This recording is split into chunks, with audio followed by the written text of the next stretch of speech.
কাইয়ুম মাতির নাম শুনেছেন? শুনেন না?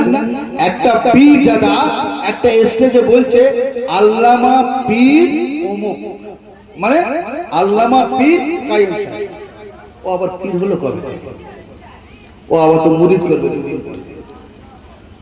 ওই মাওলানা সোশ্যাল মিডিয়ায় আপনি লক্ষ্য করবেন, পীর হওয়াটা কিন্তু সহজ নয়, পীর হওয়াটা সহজ নয়। এখন আমার বসিরহাটে জমিনে আবার পীর হয়েছে, দেখেছেন? সোশ্যাল মিডিয়ায় দেখেন নতুন পীর হয়েছে। আর কিছু কিছু আমাদের এলাকায় কিছু কিছু লোক আছে, তারা ফুরফুরা যাওয়া তো দূরের কথা, ফুরফুরা যাচ্ছে না গেলে নয়, তারা যাচ্ছে, তারা এখন বসিরহাটে যাচ্ছে। তা বসিরহাটে আল্লামা রুহুল আমিন সাহেবের রওজায় যায়, কোথায় যাচ্ছে? রুহুল আমিন সাহেবের রওজায় যায় না, তারা যাচ্ছে। এখন আপনারা ভালো করে শুনবেন, কাইয়ুম মাতির নাম শুনেছেন? শুনেন না?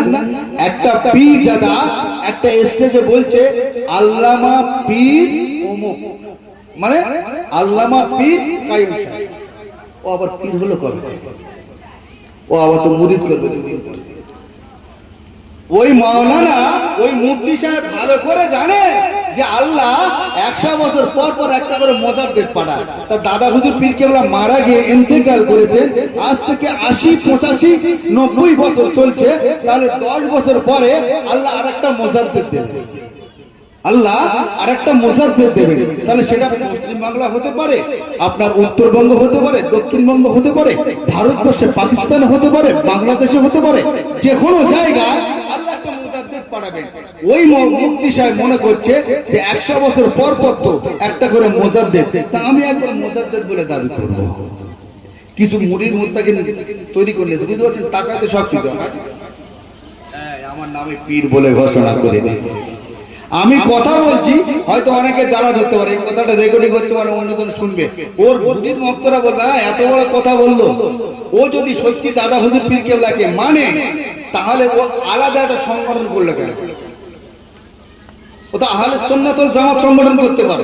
যে রাসূলুল্লাহ কোরআনের ভাষায় আল্লাহ বলছে হিজবুল্লাহ 73টা দল হবে, আখিরি জামানায় 73টা দল, 72টা দল জাহান্নামী, একটা দল হলো জান্নাতি। কোরআনের ভাষায় হলো হিজবুল্লাহ, আর রাসূলুল্লাহর ভাষায় হলো আহলে সুন্নাত ওয়াল জামাত। জোরে বলে। তাহলে আমরা সে আহলে সুন্নাত ওয়াল জামাতের আকীদা মানুষ, আমরা সে আহলে সুন্নাত ওয়াল জামাতের আমরা সংগঠন করি, আমরা মুজাদ্দিদ জামান দাদা হুজুর পীর কেবলাকে মেনে চলি। কিন্তু ভালো করে লক্ষ্য করে দেখেন, ওই ব্যক্তিটা মুজাদ্দিদ হবে বলে মনে হয় ঘুরছে। দুদিন পরে দাবি করবে, দুদিন পরে ও দাবি করবে আমি পীর সাহেব। কোথা থেকে খলাফত পেল? কোথা থেকে বলুন তো? কিছু পীর জাদা, একটা পীর জাদা আছে, সে আবার বলছে আচ্ছা মুসলমান এক হওয়া লাভ না ক্ষতি? এক জায়গায় থাকা, এক জায়গায় থাকা লাভ না ক্ষতি? লাভ তো।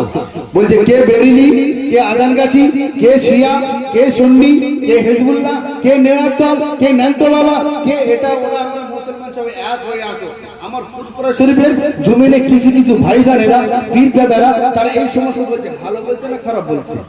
কারণ আমাদের পরিস্থিতি খুব খারাপ। এক জায়গায় বলছো ওই পীর জাদা, তার মধ্যে একটা পীর জাদা বলছে তাহলে কাইয়ুম মাতিনকে বাদ দেওয়া হচ্ছে কেন? এই শুনেন, দেওবন্দ থেকে কেউ পীর বলে দাবি করেনি, আল্লামা পীর দেওবন্দ বলেনি, আল্লামা পীর বেরিলি বলেনি, আজানগাছিরা তারা পীর বলে দাবি করেনি। কিন্তু আপনি তো পীর বলে তাকে লাকাব দিতেন, সে তো দুদিন পরে মুজাদ্দিদ বলে ঘোষণা করবে, সর্দার হয়ে যাবে।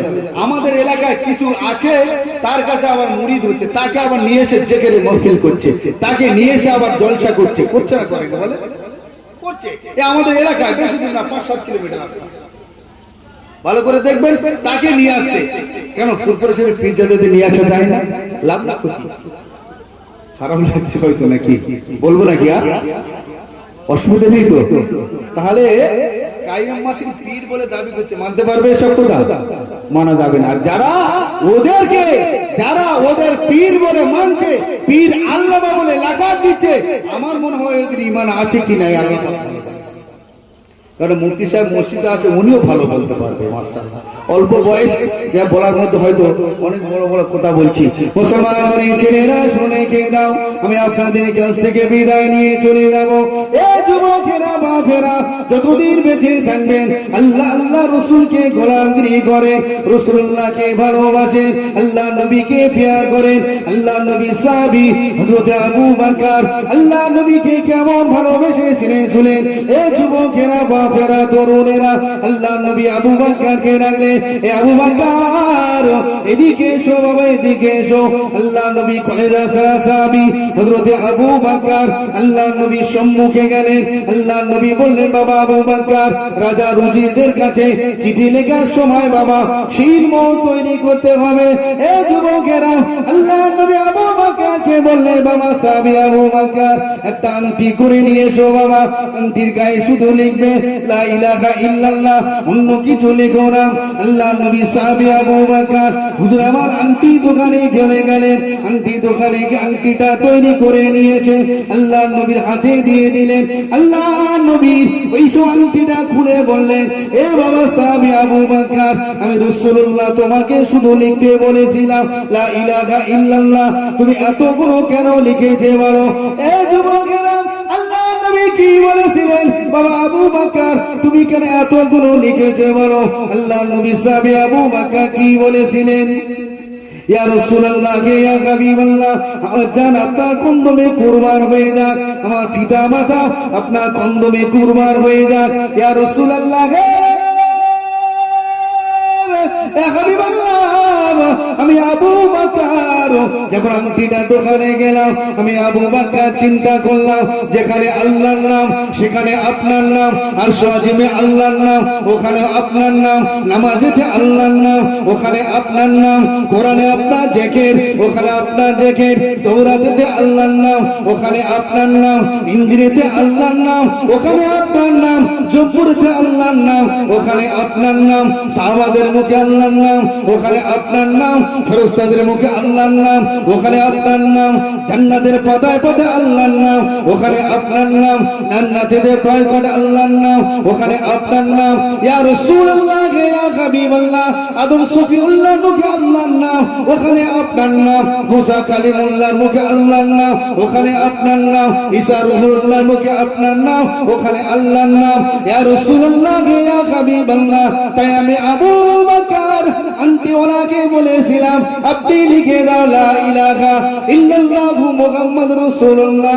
আল্লাহ নবী বললেন, আবু বকর এই পর্যন্ত ঠিক আছে, কিন্তু সাহাবী আবু বকর শোনো, তোমার নামটা কেন লিখলে বলো? এই যেখানে আল্লাহর নাম সেখানে নবীর নাম তো হ্যাঁ না, নামাজ আল্লাহর নাম আছে না নেই, হজেতে আল্লাহর নাম আছে না নেই, যেখানে আল্লাহর নাম সেখানে নবীর নাম বাদ দেওয়া যাবে? তাই আবু বকর বলছে, হুজুর আমি আবু বকর কি করে বাদ দিই আপনার নাম? আমি আবু বকর আপনার নামটা কি করে ওটা বুঝতে, আমি আবু বকর আপনার নাম বাদ দিতে পারি, তাই আমি আবু বকর আপনার নামটা লিখে, রাসূল বলছে আবু বকর এই পর্যন্ত ঠিক আছে, কিন্তু তোমার নামটা লিখে।